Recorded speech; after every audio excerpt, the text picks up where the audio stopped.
Olá, meus amigos. Um dia desse eu estava observando um filme que eu gosto muito. Eu acho ele de uma riqueza de detalhes muito peculiar. O nome do filme é Dredd, que é baseado na adaptação dos quadrinhos do famoso Juiz Dredd, que era um juiz que era ao mesmo tempo executor, advogado, júri, carrasco, tudo. Nenhuma apologia ao juiz. Mas o que é interessante do filme é a abordagem do ambiente onde o juiz vivia. A Mega City 1, que na verdade seria um conglomerado de cidades com bilhões de pessoas nele vivendo, onde a cidade que se sufocava com o próprio peso não conseguia entregar nenhum direito fundamental para quem lá estava vivendo. A análise meio que apocalíptica prevista lá no filme não é muito distante da realidade que nós temos em vários lugares do mundo, desde o Oriente Médio, a nossa América, ou mesmo em alguns lugares mesmo aqui no Brasil. Qual é a grande situação, então, que se observa tanto na ficção quanto na vida real? É que a ausência de um planejamento ou a ausência de política pública, não interessa o motivo qual seja, acabou se traduzindo na busca de soluções por quem precisa viver. Daí surge o fenômeno das ocupações irregulares, no caso, das urbanas. Essa questão sobre ocupações irregulares, ela vem sendo enfrentada de forma diferente mundo afora. A nossa preocupação aqui por essa terra é saber que ou nós fazemos alguma coisa com isso, ou nós vamos chegar na Mega City 1. Eu sinceramente acho que esse não é o caminho. O fato é que eu acredito na Constituição. E a Constituição aqui diz claramente que direitos fundamentais sociais encerram inclusive o direito fundamental à moradia. E o direito fundamental à moradia é um dos mais importantes direitos fundamentais. Porque sem moradia não se consegue promover segurança, não se consegue promover saúde, não se consegue promover educação. Sobre o direito de moradia, todos os demais direitos fundamentais se erigem. Há uma diferença que nós precisamos pontuar e a gente vai destacar aqui para frente. Eu não confundo direito de moradia com direito de habitação. Ambos têm núcleos distintos, porque a habitação se refere mais a direito de propriedade, uma habitação, um habitáculo. Enquanto moradia, que é direito fundamental inerente ao indivíduo, não necessita, como sendo o seu próprio motor ou o seu meio, uma habitação. Essa é a grande confusão que acredito que tenha contaminado os diversos programas de moradia que foram apresentados no Brasil, desde o Banco Nacional de Habitação, ao Sistema Financeiro de Habitação, ao Minha Casa Minha Vida, que surgiu mais recentemente. Todos eles trataram de habitação, entrega de casa própria. Mas quem disse que a Constituição Federal entende como sendo a casa própria o destino para resguardo de direito fundamental? Não há nenhuma conexão entre moradia e casa própria. O que a Constituição Federal exige é que haja dignidade na moradia. E muitas vezes, uma habitação própria não traduz essa dignidade. Bora dar um exemplo. Aqui, na cidade de Manaus, vamos aqui dar uma ampliada, existe na nossa cidade um dos maiores, se não o maior, residencial Minha Casa Minha Vida do Brasil. Na nossa cidade de Manaus, na extrema zona norte, próximo da reserva Adolfo Duque, existe bem aqui em cima um conjunto gigantesco. Viver Melhor Etapa 1, Viver Melhor Etapa 2. Todo ele consagrado com 8.895 famílias lá morando. Construído a partir de 2012, o Viver Melhor possui mais de 50 mil pessoas lá dentro. Uma cidade dentro da cidade. Qual é a grande problemática? E é o que eu falo a respeito da questão de moradia. É que o residencial Minha Casa Minha Vida, faixa 1 aplicado aqui, se destinou para pessoas que não tinham onde morar, mas não se preocupou com um lado social. Moradia, vamos frisar. E o que aconteceu? 80% dos habitantes de lá não conseguem pagar sequer as contas de consumo. Onde isso é dignidade? Houve uma evasão muito grande de pessoas daqui. que acabaram entregando apartamentos para outras finalidades, para poder viver às vezes em grotões, porque era o que possibilitava essas pessoas sobreviver. O Estado então não fez o seu trabalho adequado. Isso é apenas um exemplo. Residenciais como esse existem no Brasil inteiro. A grande preocupação é se o investimento público que se faz em programas habitacionais acaba resolvendo o problema de moradia. Eu acredito que o Estado deva fazer investimento para que você possa fazer as pessoas saírem de zonas de exclusão e caminharem numa zona de desenvolvimento. É aquele chamado galgar que Canutilho prevê em seus livros. É aquele chamado efeito clique que o Estado faz com que haja um avanço em cada etapa de melhoria social, não permitindo o retrocesso, como eu destaquei aqui. O fato é, de uma forma ou de outra, por conta de um programa habitacional não tratado ou da ausência de programas habitacionais, o que é inexorável, como diz o grande Chico Science, é que a cidade não para, a cidade só cresce. Então não interessa qual seja a capital, as cidades vão continuar crescendo e o crescimento delas precisa ser acompanhado com responsabilidade. É aí o grande problema. Por quê? O tratamento de política pública de moradia, de acordo com a própria Constituição, é resguardado pela Lei 10.257 e o Estatuto das Cidades. Só que, como é que os municípios vão conseguir, no atual contexto pós-constitucional de alteração de distribuição tributárias, conseguir manter políticas de moradias que contemplem suas populações? Eu vou falar um pouco do Amazonas e cada um faz adaptação para os seus estados.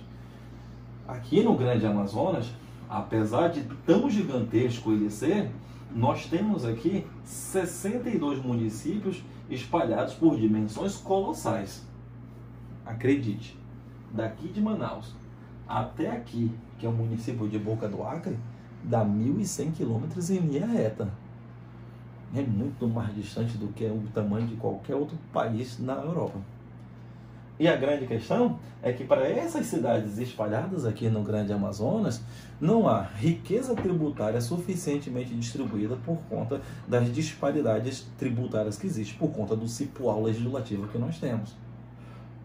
Então, atribuir aos municípios uma responsabilidade que eles não têm condição de dar conta faz com que os programas acabem se centralizando mormente na União e, quando pode, nos estados.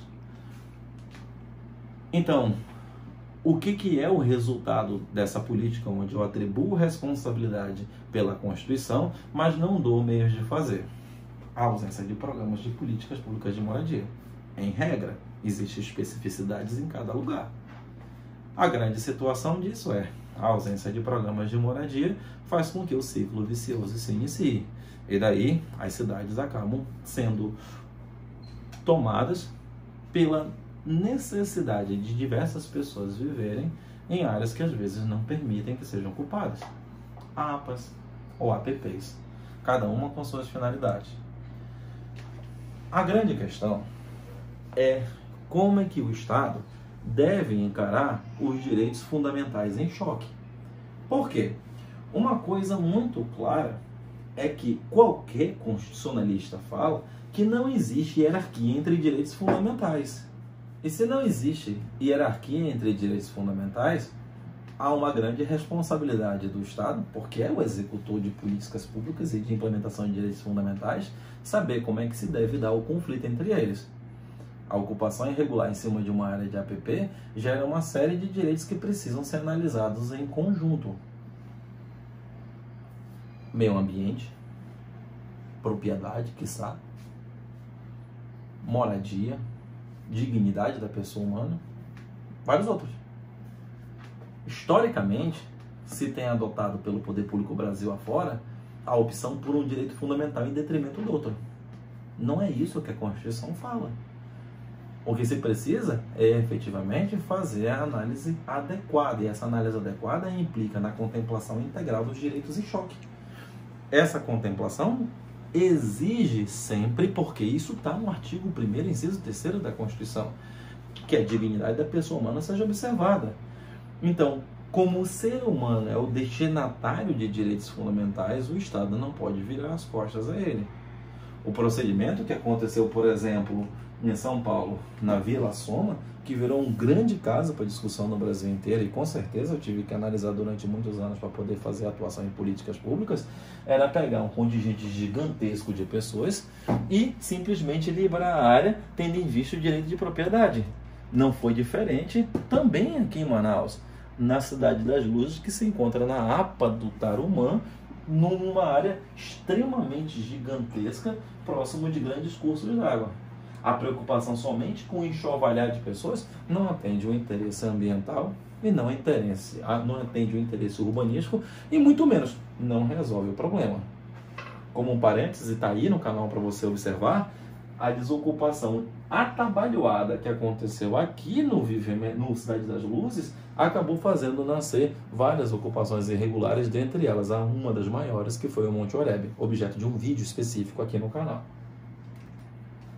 Mas a questão que se deve tratar é justamente a seguinte: como é que o Estado deve enfrentar o tratamento das demandas, tendo em vista que pessoas são beneficiárias de direitos? A primeira questão é não polarizar. E existe sempre uma polarização presente. O oportunismo de um lado e a deificação para o outro. Nenhuma coisa nem outra. Existem pessoas de todos os tipos e o Estado é obrigado a fazer o trabalho de inteligência para poder efetivamente, como se diz no popular, separar o joio do trigo. Aqui no Amazonas se deu exemplo de como isso pode acontecer, como se destaca no vídeo do Monte Oreb.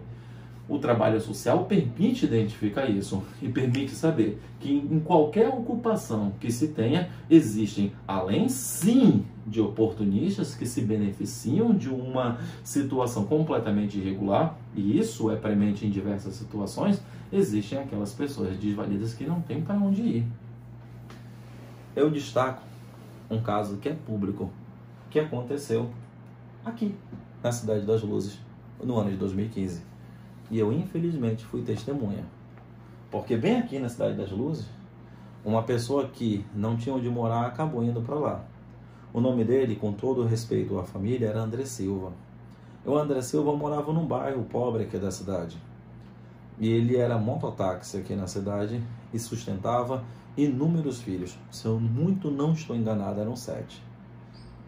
O André Silva teve sua moto roubada ou furtada, não se esclareceu bem isso. E ele já não tendo como pagar o aluguel de sua casa e precisando sobreviver, e não tendo o Estado nenhuma porta aberta para isso, resolveu morar aqui, onde montou uma pequena casa que era ao mesmo tempo seu comércio, uma pequena taberna. Lá ele conseguiu sustentar sua família. Quando a remoção foi feita em 2015, no dia 11 de dezembro de 2015, porque não foi feito no dia 10, porque eu tinha denunciado que dia 10 era Dia Internacional dos Direitos Humanos, e procuraram então não fazer esse constrangimento, fizeram no dia 11.